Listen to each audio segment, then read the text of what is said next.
Pourquoi nous est-il enseigné que le fruit de l'Esprit, c'est l'amour?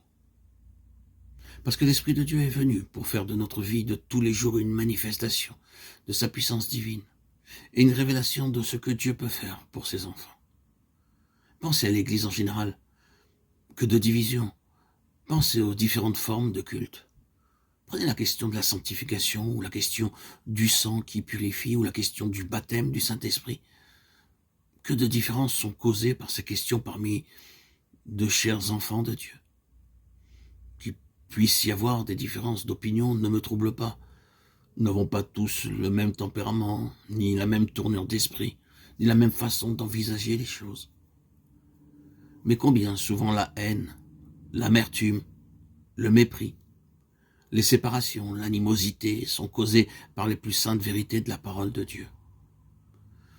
Il en était de même à l'époque de la réforme entre luthériens et calvinistes. Quelle amertume il y avait alors au sujet de la question de la Sainte Seine.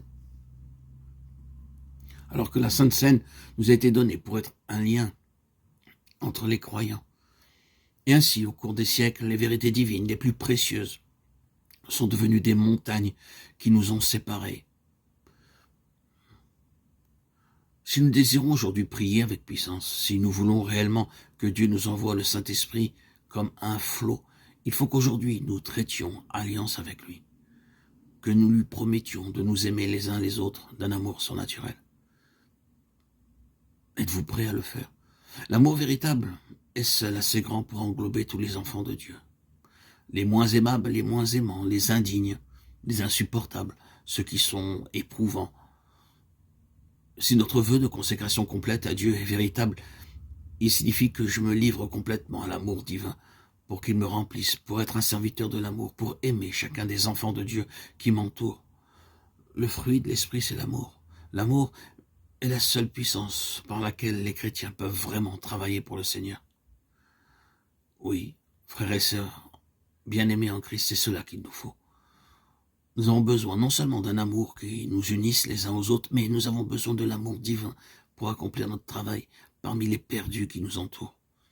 Est-ce que souvent nous n'entreprenons pas beaucoup de travail comme les hommes entreprennent une œuvre philanthropique par une disposition naturelle de compassion envers notre prochain?